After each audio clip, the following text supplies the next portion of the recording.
तो हेलो दोस्तों, आज हम इंडियन पॉलिटी का अगला लेक्चर देख रहे हैं जो कि है आपका यूनियन एंड इट्स टेरिटरी। ये पहला पार्ट है संविधान का हमारा। तो पहला पार्ट को हम देखेंगे, इसमें आर्टिकल 1 to 4 जो है उसको हम देखेंगे इस पहले पार्ट का।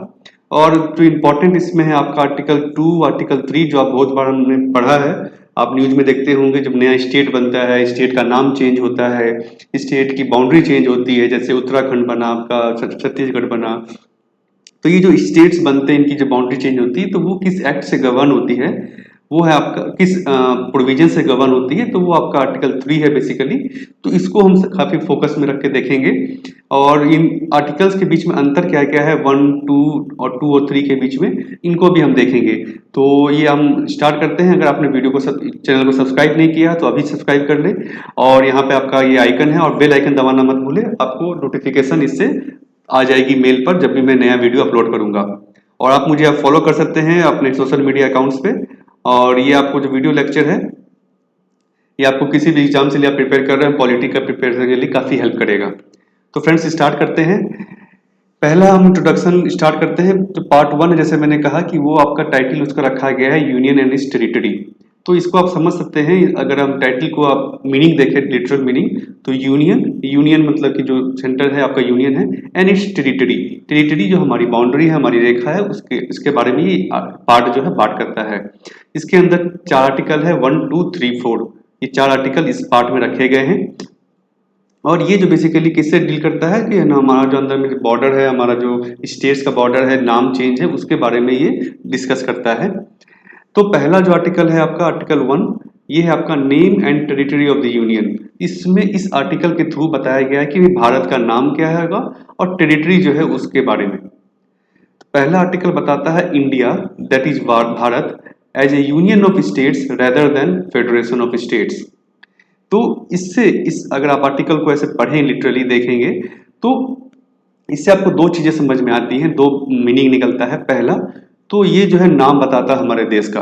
नाम क्या होगा भाई? India, that is Bharat. मतलब इंडिया भी नाम है और भारत भी नाम है इसका। तो ये हमारा नाम बताता है देश का। मॉडर्न तरीके से इंग्लिश नेम समझ ले तो इंडिया, और ट्रेडिशनल नाम जो हमारा है भारत। दूसरा बताता है इसको ये कैसा देश है, कैसा पॉलिटी है इसका, union of states, not federation of states. तो यूनियन ऑफ स्टेट्स का मतलब ये है यहाँ पर कि भाई जो यूनियन है स्टेट्स का, ये फेडरेशन नहीं है स्टेट्स का। मतलब कि फेडरेशन जैसा कि फेडरल पॉलिटी होती है, इसको हम आगे के लेक्चर्स में देखेंगे। फेडरेशन जो होता है तो वो फेडरेशन ऑफ स्टेट्स नहीं है, ये यूनियन ऑफ स्टेट्स है। तो भाई डिफरेंस क्या होता है? क्योंकि यूनियन ऑफ स्टेट्स का मतलब हो कि India federation is not a result of agreement between states. तो जो इंडिया का फेडरेशन बना है, इंडिया फेडरल स्टेट है, नो डाउट। अगर आपसे पूछा जाएगा कि इंडिया यूनियन है या फेडरल है, तो जनरली कहा जाता है क्वासी फेडरल। तो लेकिन ऐसा कोई टर्म नहीं है, तो इसको हम फेडरल के कैटेगरी में ही रखते हैं। तो इंडिया जो है एक फेडरल स्टेट है। तो फेडरेशन जो इंडिया का, वो एग्रीमेंट के कारण नहीं है स्टेट्स के बीच में। ऐसा नहीं कि स्टेट्स जो है आ करके एग्रीमेंट किया उन्होंने कि ठीक है हम एक साथ आ जाते हैं और हम एक यूनियन बनाएंगे। ऐसा नहीं है।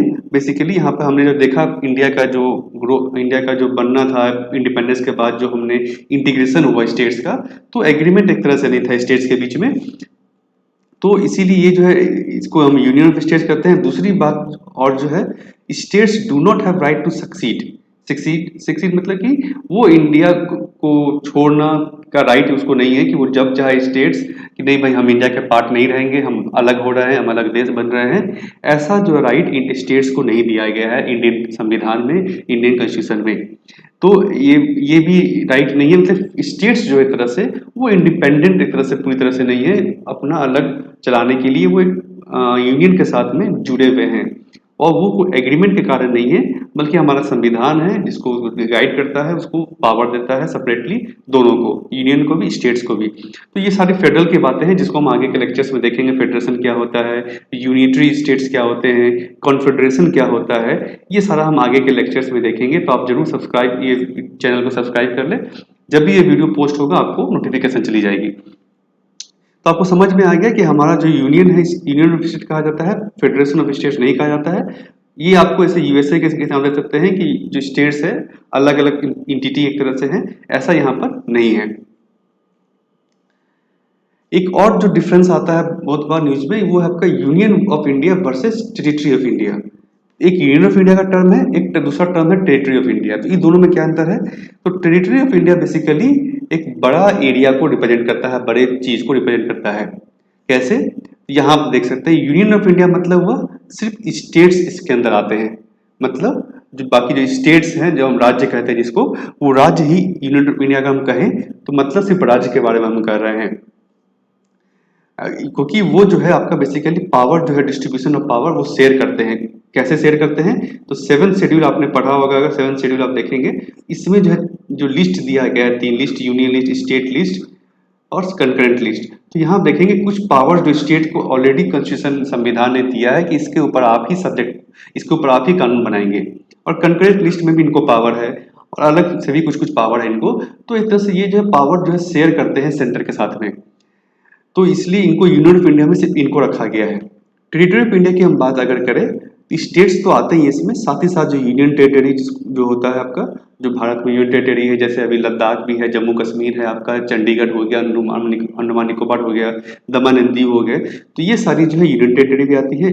इनको अलग क्यों रखा गया है? क्योंकि ये अलग से इनके लिए पास पावर नहीं है, बेसिकली ये सेंटर का ही एक डेलीगेटेड रूप है, सेंटर ही इसको कंट्रोल करता है। और प्लस एक्वायर्ड टेरिटरी, जो कुछ टेरिटरी, कुछ पार्ट्स जो इंडिया एक्वायर करेगा कहीं से, वो भी जो है टेरिटरी ऑफ इंडिया के रूप में आएगी, वो यूनियन ऑफ इंडिया के अंदर में नहीं आएगा। तो ये है डिफरेंस टेरिटरी ऑफ इंडिया और यूनियन ऑफ इंडिया के बीच में। एक्वायर्ड टेरिटरी की बात अगर हम करें तो एक्वायर्ड टेरिटरी जैसे कि हो गया आपका एक्वायर टेरिटरी, जो इंडिया जो एक्वायर करेगा टेरिटरी, क्योंकि हम इंडिपेंडेंट स्टेट हैं, तो no parliamentary legislation is required to acquire a foreign territory. तो कोई भी लेजिस्लेशन, कोई भी विधेयक नहीं चाहिए हमें पार्लियामेंट, संसद के द्वारा, अगर इंडिया को किसी टेरिटरी को एक्वायर करना हो। क्योंकि इंडिया जो है एक सोवरेन स्टेट है, एक इंडिपेंडेंट स्टेट है, इसके ऊपर संप्रभुता है इसमें, तो ये कोई भी स्टेट्स को एक्वायर कर सकता है, डिपेंडिंग इंटरनेशनल लॉ ऑब्लिगेशन रहता है, ऐसे आप एक्वायर नहीं कर सकते। लेकिन इंडियन कॉन्स्टिट्यूशन, इंडियन संसद के थ्रू, संसद के थ्रू इसे कोई भी लेजिस्लेशन, विधेयक नहीं चाहिए। जैसे कि इंडिया ने पुदुचेरी, ये आपका पोर्तुगीज से, फ्रेंच से कुछ सेटलमेंट जो है उनसे एक्वायर किया था, दमन, दीव, गोवा, पुदुचेरी, सिक्किम। सिक्किम आपका चोला डायनेस्टी से हमने लिया था। तो ये सारी चीजें जो है हमने कोई लेजिस्लेशन इसके लिए लेके नहीं आए थे, ये एक्वायर किया था क्योंकि हम सोवरेन स्टेट हैं। तो ये आप समझ गए कि टेरिटरी ऑफ इंडिया मतलब स्टेट, यूनियन टेरिटरी और एक्वायर टेरिटरी। एक्वायर टेरिटरी हम कैसे भी ले सकते हैं, इसका 4 मेथड है, यहाँ पे बताया है हमने। टेरिटरी हम एक्वायर करेंगे तो 4 तरह से एक्वायर किया जाता है। ये इंटरनेशनल लॉ में गिवन होता है सेसेशन, ये ट्रीटी के थ्रू हमने कुछ पार्ट दिया, उन्होंने कुछ पार्ट दिया। जैसे लैंड बाउंड्री एग्रीमेंट जो हम बहुत बार करते हैं, बांग्लादेश के साथ हमने किया। ऑक्यूपेशन, कुछ वैसी एरिया, लैंड जो है किसी के द्वारा ऑक्यूपाइड नहीं किया गया है, कोई रिकॉग्नाइज जगह, कोई रूलर नहीं है उसका। कन्क्वेस्ट हो गया, एनेक्सेशन जैसे कि हो गया आपका। सब्जुगेशन जो है वो भी कन्क्वेस्ट का ही वैसे पार्ट है। तो ये सारी चीजें जो मेथड है इंटरनेशनल लॉ में आता है कि आप कैसे जो है दूसरी टेरिटरी को एक्वायर कर सकते हैं। तो ये आप समझ लिया। पहले फिर से मैं स्टार्ट कर रहा हूँ जैसा थोड़ा सा कि भाई एक तो है हमारा यूनियन ऑफ स्टेट्स है, फेडरेशन ऑफ स्टेट्स नहीं है। क्यों? क्योंकि स्टेट्स जो है अपने आप में एक एग्रीमेंट के थ्रू नहीं आए हैं, वो हमने यूनियन बनाया है एक, सेंट्रल गवर्नमेंट से इसमें गवर्न होता है, और स्टेट्स के पास राइट नहीं है कि वो अलग हो सके अपने मन से। दूसरा टर्म, 2 टर्म इंपॉर्टेंट जो है, union of India, territory of India, ये हमने समझ लिया। यूनियन ऑफ इंडिया मतलब स्टेट्स आए सिर्फ, टेरिटरी ऑफ इंडिया मतलब स्टेट्स के साथ साथ यूनियन टेरिटरी और एक्वायर टेरिटरी भी इसमें जुड़ता है। मतलब सारे जितने भी हमारा भूमि है वो सारी इसमें आ जाएगी। एक्विजिशन हमने समझ लिया। अब हम मूव करते हैं सेकंड आर्टिकल के बीच ऊपर। सेकंड आर्टिकल क्या है? एडमिशन और स्टेब्लिशमेंट ऑफ न्यू स्टेट्स। तो नए स्टेट्स जो है उनको कैसे एडमिट किया जाएगा वो बताता है आपका article 2। It empowers the parliament to, parliament संसद को इम्पावर करता है, पावर देता है कि वो एडमिट करे यूनियन ऑफ इंडिया में नए स्टेट्स को। और दूसरा स्टेब्लिश न्यू स्टेट्स।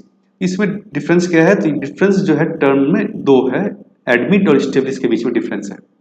एडमिट मतलब ऑलरेडी एक वो टेरिटरी वो हमारे पास है, उसको हमको स्टेट्स बनाना है। State already in existence, already existence में है, उसको हमें फिर से एडमिट करना है। अगर वो यूनियन टेरिटरी था तो उसको हमने अपडेट करके स्टेट्स बना दिया, इस तरह से। तो उसको हम कहेंगे एडमिट। इस्टेब्लिश मतलब कि नया स्टेट बनाना, नए स्टेट्स को बनाना, वो हम कहेंगे उसको इस्टेब्लिश करना। तो ये दोनों पावर जो है पार्लियामेंट को दिया गया है, स्टेट असेंबली को नहीं दिया गया है। तो ये पावर जैसे मैंने अभी पिछले लेक्चर में बात की स्लाइड में, पौडुचेरी का, कराईकल, माहे, यानम, ये सबको हमने इंडिया ने जो है स्टेट्स का दर्जा, ये सारे स्टेट्स बनाए गए। पुदुचेरी के अंदर में गोवा स्टेट बना है, दमन सिक्किम जो है, सिक्किम जो स्टेट है, दमन एंड दीव जो यूनियन टेरिटरी है। तो ये सारी चीजें हमने आर्टिकल 2 और 3 से ही आया है। आर्टिकल 1 और 2 के बीच में क्या अंतर है बेसिकली, तो जैसे ही इसमें पहला जो आर्टिकल 1 क्या बताता है कि acquisition of A foreign territory automatically makes such territory A part of Indian territory. Indian territory का ऑटोमेटिकली वो पार्ट हो जाता है टेरिटरी ऑफ इंडिया के अंदर, टेरिटरी ऑफ इंडिया के अंतर्गत में। ये ऑलरेडी जो है किसी भी टेरिटरी को अगर इंडिया एक्वायर करता है तो ऑटोमेटिकली इंडियन टेरिटरी का पार्ट हो जाएगा, आर्टिकल 1 क्लॉज 3 क्लॉज सी से हो जाएगा। लेकिन उसको अगर स्टेट बनाना है तो हमें आर्टिकल 2 के थ्रू जाना होगा। Article 2 confers full description of parliament. तो पार्लियामेंट के ऊपर पूरा पावर है उसके पास कि भाई वो किस टर्म्स में उसको रखे। टर्म्स जैसे कि मान लीजिए उसका बाउंड्री क्या होगा, उसका नाम क्या होगा, वो फिर उसका कैपिटल क्या होगा, जो भी वगैरह वगैरह जो भी कुछ है, वो सारा कुछ पार्लियामेंट के पास पावर है कि वो डिसाइड कर सकता है और उसको पास कर सकता है। तो आर्टिकल 1 2 हो गया। आर्टिकल 3 को हम देखते हैं। आर्टिकल 3 क्या, रीएडजस्टमेंट ऑफ एग्जिस्टिंग स्टेट्स। तो ऑलरेडी जो एग्जिस्ट स्टेट्स हैं उनको हमको रीएडजस्ट अगर करना है तो हमें आर्टिकल 3 की मदद लेनी होगी।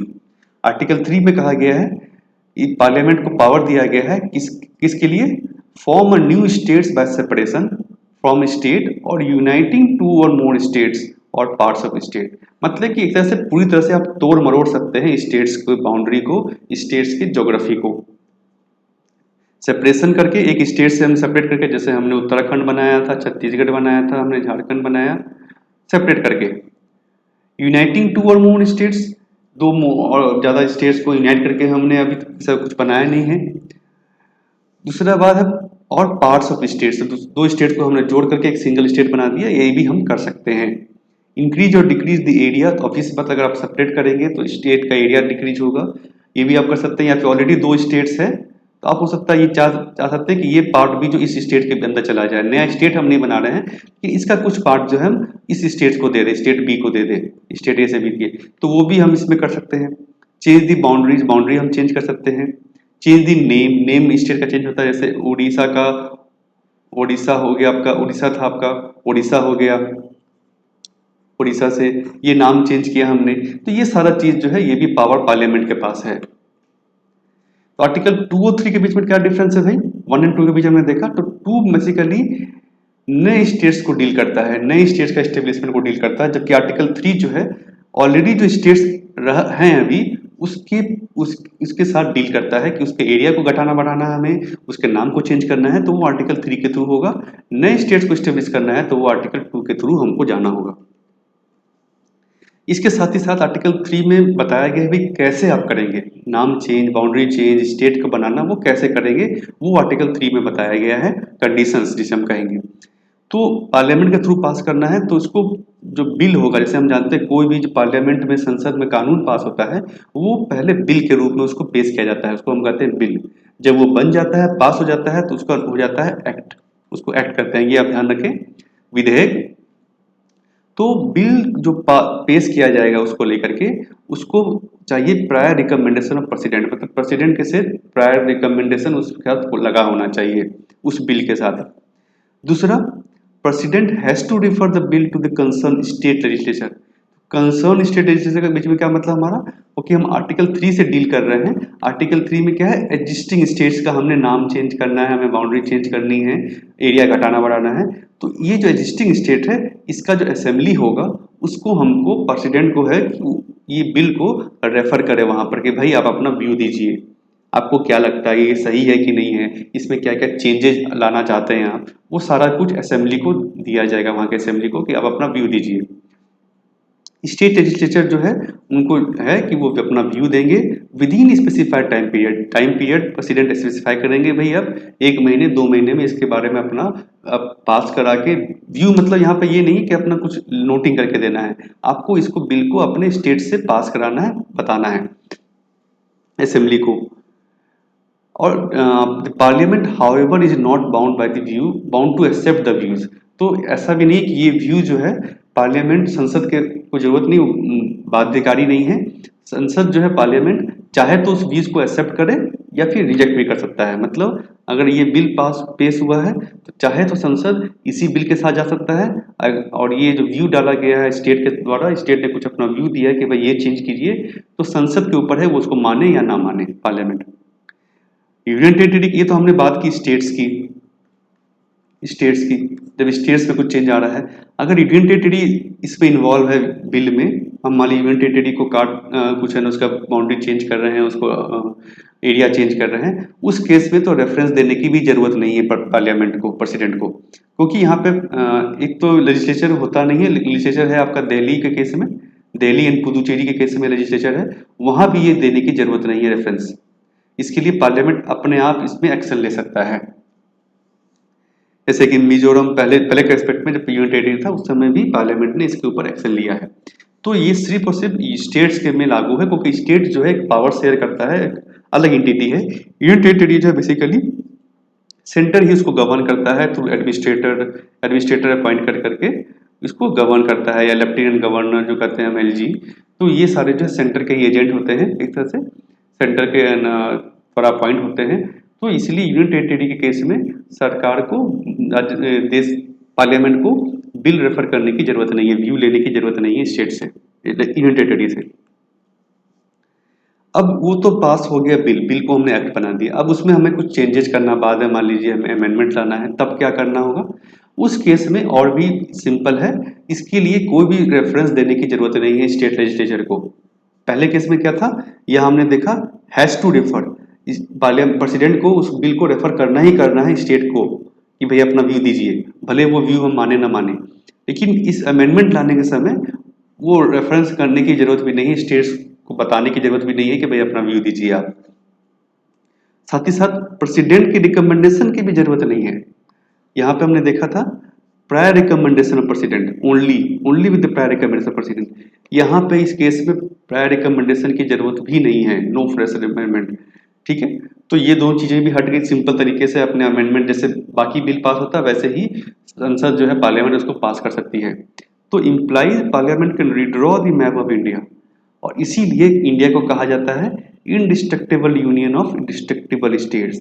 तो यहाँ स्टेट्स जो है वो डिस्ट्रक्टिबल है, उसको हम तोड़ मरोड़ सकते हैं, चेंज कर सकते हैं, लेकिन यूनियन जो है, यूनियन मतलब पूरा जो भारत नक्शा है आपका, वो इनडिस्ट्रक्टिबल है, उसको चेंज नहीं किया जा सकता है। क्यों? क्योंकि स्टेट्स को सक्सीड का राइट नहीं है, आपको स्टेट जो अपने मन से बाहर नहीं हो सकती है, चेंज नहीं कर सकती है। ठीक है, तो ये आप समझिए। अगर आपको कभी कभी आता है सब्जेक्टिव में question, India is a destructible union of destructible states, explain, या उसको सब्सिट्यूट कीजिए, तो आपको ये आर्टिकल्स जो है ये लिखने पड़ेंगे, इसका प्रपोजल लिखना पड़ेगा, कैसे ये व्यू जो है स्टेट का व्यू जो है मान बाध्यकारी नहीं है, ये सारी चीज आपको बतानी होगी। अब हम आते हैं आखिरी आर्टिकल जो है आर्टिकल 4, ये बताता है changes in the constitution of consequential to any recognition of states. तो चेंजेस जो हम कर रहे हैं कॉन्स्टिट्यूशन में are not consider an amendment. तो हमने चेंजेस जो किया आर्टिकल 2 आर्टिकल 3 में हमने जो देखा, वो अमेंडमेंट नहीं कहा जाएगा उसको आर्टिकल 368 के अंदर में। तो यही बता दिया गया कि भाई अमेंडमेंट नहीं है, ये सिंपली जो है उसको हम चेंज कर रहे हैं, कुछ अमेंडमेंट के तरीके से इसको ना देखा जाए, इसीलिए इसको पास जो होगा सिंपल मेजोरिटी से। सिंपल मेजोरिटी क्या है? Greater than 50% of the members present and voting. मतलब जितने मेंबर है पार्लियामेंट में मान लीजिए बिल पास हुआ, जितने मेंबर प्रेजेंट है उसका 50% से ज्यादा लोगों की सहमति उसमें चाहिए, बस, तो वो सिंपल मेजोरिटी हो जाएगा। तो ये तरीके से आप पास कर सकते हैं बिल को। आगे हम आते हैं secession of Indian territory to a foreign country. तो इंडिया अगर अपनी टेरिटरी, अपने को जमीन जो है अगर दूसरे देश को देता है, उस केस में क्या होगा? उस केस में भी क्या हम बिना अमेंडमेंट के जा सकते हैं? तो सुप्रीम कोर्ट में इसमें बताया कि भाई ये आर्टिकल 3 के अंदर नहीं आता है, ये आता है आपका आर्टिकल 368 के अंदर में। मतलब ये आपको अमेंडमेंट करके करना होगा भाई, ये आप सिंपल तरीके से नहीं कर सकते हैं, क्योंकि आप जो अपने भूमि जो है किसी को दे रहे हैं, भाग जो। ऐसा 2 केसेस में हो चुका ऑलरेडी। 9th कॉन्स्टिट्यूशनल अमेंडमेंट लेके आई थी पार्लियामेंट, जब उन्होंने बेरुबरी यूनियन जो है ईस्ट पाकिस्तान को दिया था। और 100th कॉन्स्टिट्यूशनल अमेंडमेंट, जब हमने बांग्लादेश के साथ बाउंड्री डिस्प्यूट जो है उसको सॉल्व किया, तो कुछ टेरिटरी हमने उनको दिया और कुछ टेरिटरी वहां से हमने ली। तो वो उस केस में भी हमने कॉन्स्टिट्यूशनल अमेंडमेंट एक्ट जो है वो पास किया था। तो अगर हम कुछ टेरिटरी इंडिया अगर दे रहा है किसी दूसरे देश को, उसके लिए जरूरत है वो अमेंडमेंट लेके आए। तो फ्रेंड्स, ये था आपका 368 article, sorry article 1 to 4 part 1 का। तो अगर आपको वीडियो अच्छा लगा तो जरूर लाइक करें, और कुछ डाउट हो तो आप कमेंट सेक्शन में मुझे पूछ सकते हैं, और इस चैनल को जो सब्सक्राइब करें ताकि आप कोई भी वीडियो मिस नहीं करें।